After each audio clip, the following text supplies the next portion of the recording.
Retirement skills you must have, but you're not prepared for and you're not trained for, okay? This is why retirement is fraught with fear. You're playing a brand new game that you're just not prepared to play, okay?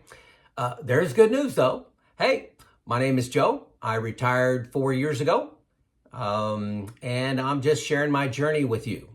I retired from a manufacturing life. I'm a degreed engineer. I was a leadership in the manufacturing role. I retired to do a little consulting in reliability and maintenance. That's evolved to doing a little coaching in retirement.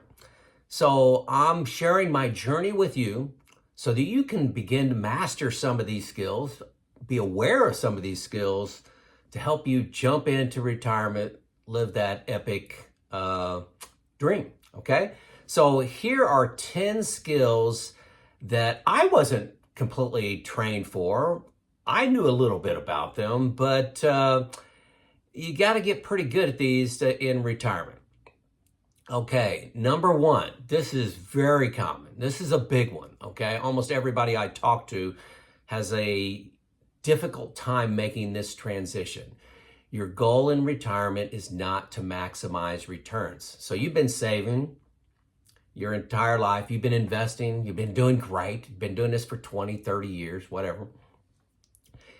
And you go to retirement, you say, hey, your goal is not to maximize returns, and there's so many people out there talking about, you can get a better return doing this, better return doing this, asset allocation, stocks, bonds, individual funds, index funds, all this stuff out there.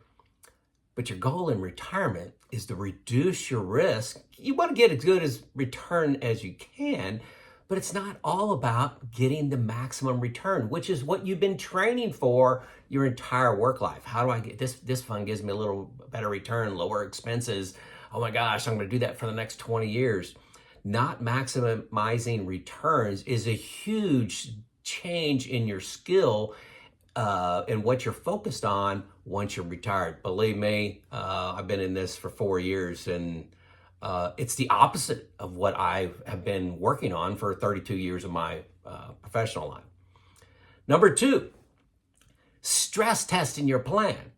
My plan was pretty simple. I'm going to save 20, 25%.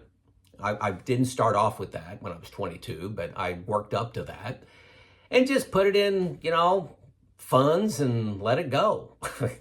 That was the extent of my retirement. I had 4 kids to raise and a life, and I didn't work too much on my retirement plan other than save, invest. But when you're jumping into retirement, you got to stress test your plan. What can go wrong, okay? What can go wrong? Early death. Everybody's worried about outliving their money. I think a major problem is having early death and putting strain on the surviving spouse. What are you going to do about taxes? What are you going to do about inflation? How are you going to protect your money? Like I said, how are you going to take risk off the table? Huge part of retirement is stress testing and knowing in advance what can go wrong. And number 3 can be related to that, but I wanted to single it out as a big deal, is plan for bear markets. I never worried about planning for bear markets while I was working. They were an opportunity to buy low, just go right on through it. When 2008, 9, 10 happened, I just kept on buying and wasn't even paying attention to returns those years because it was depressing. But that ended up being good for me to buy a lot of stock funds at a low value. People they hope that bear markets don't happen. Bear markets do happen. So you've got to plan for one. When a bear market that's going to last 2, 3, 4 years happens, how are you not going to panic? How are you going to go on, with your young years that you may have retired at 55?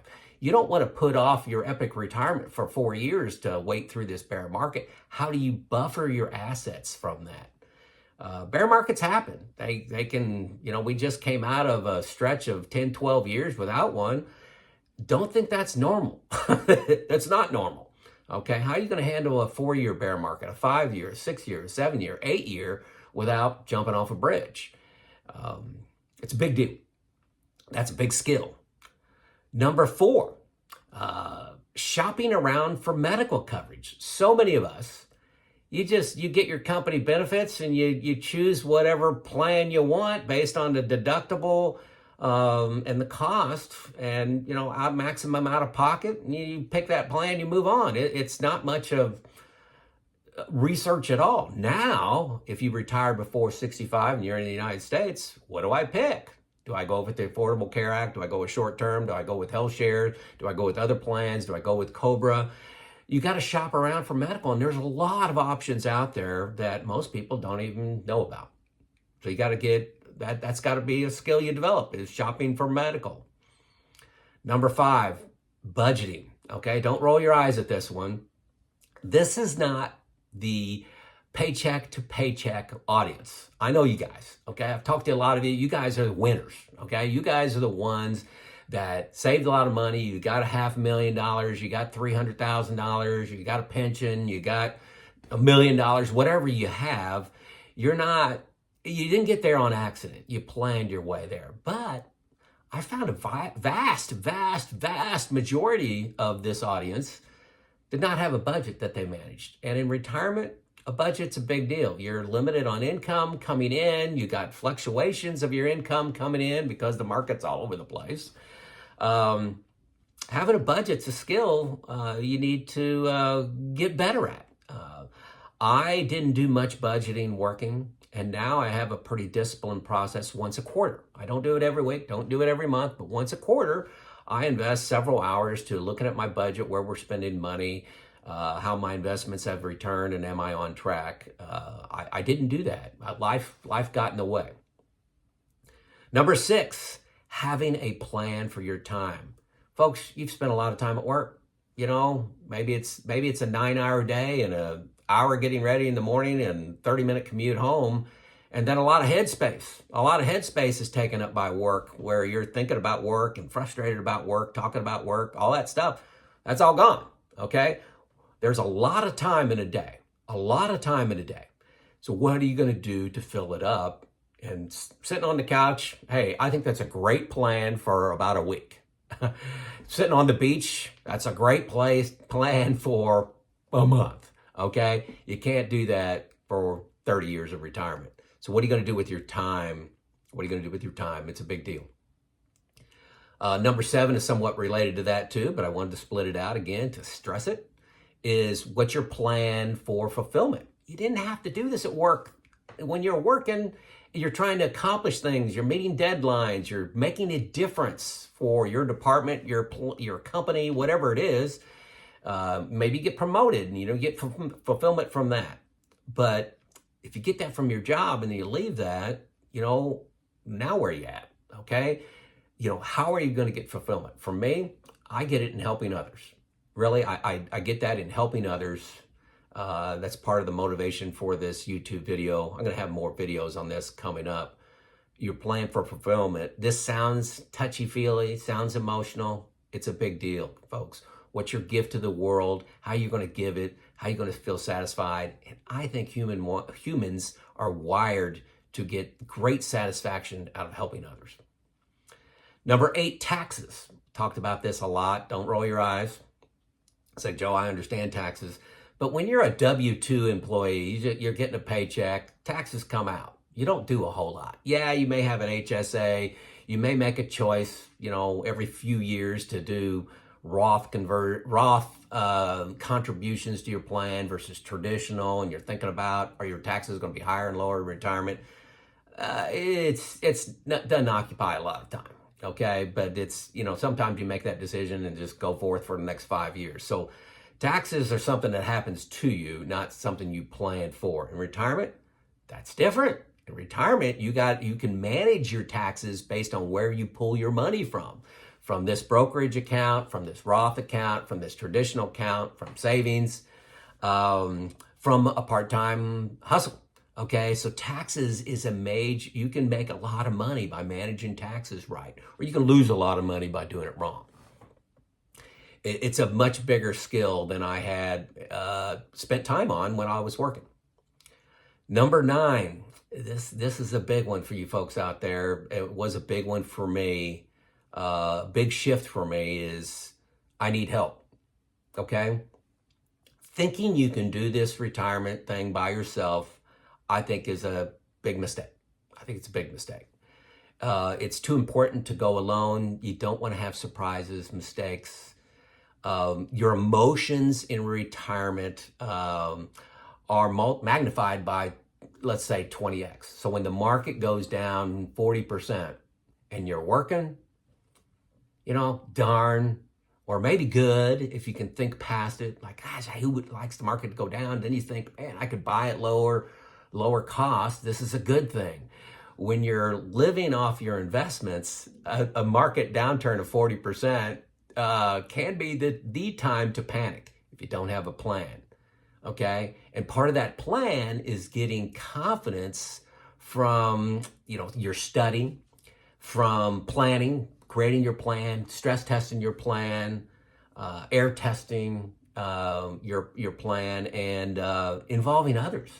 Having people to talk to about, hey, I'm worried about this. What are you doing? Boy, how long do you think this is going to last? Did you move any money?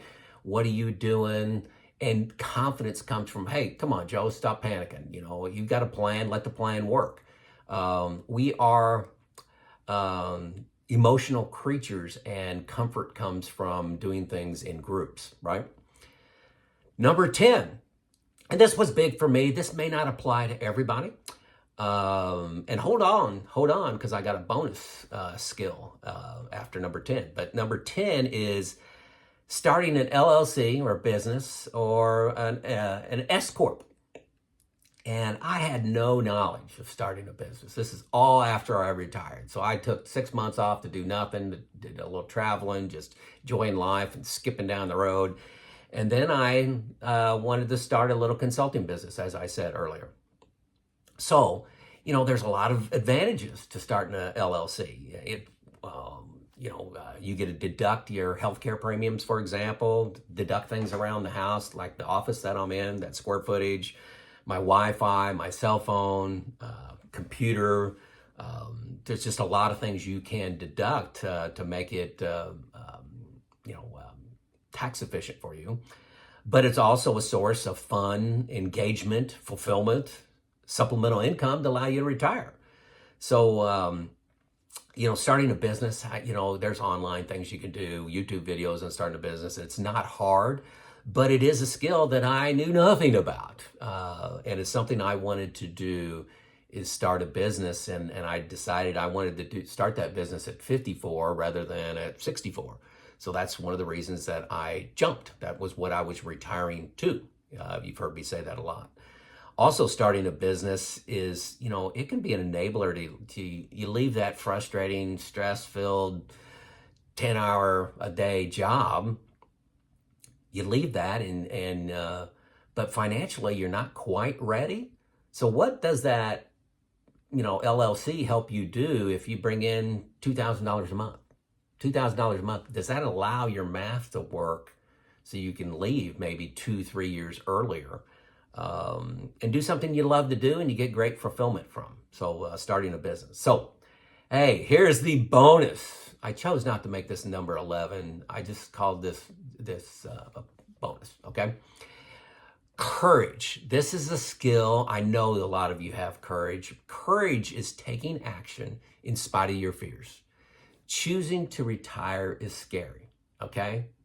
So this isn't something you haven't been trained on. That's why I made it a bonus, not number 11. Even if you have a perfect plan, you're going to need courage to set it in motion. If your plan is perfect, you got a 99% probability of success based on some comprehensive software package. Every financial advisor you talk to says you're ready to go. It still takes courage because you're jumping into a game that you're not trained for. You've been successful in the previous game. Say it's baseball. You've been successful, wildly successful, and now you voluntarily choose to play hockey. Totally different skill set, totally different rules. Will you be good at that? It's scary, okay? So you build courage by study, by air testing, getting a team of people with you, getting a team of like-minded people that will challenge you, push you, hold you accountable for your actions. I like having a comprehensive software package. That does a lot for me instead of my own Excel spreadsheets. So, hey, folks, new retirement below, first link, comprehensive software package. It is a freaking steal, okay? It is free for 2 weeks. Use this link that's below. You'll get a free 2 weeks. You can get a feel for the format, but a lot of the features are turned off. It's $120. It's a freaking steal.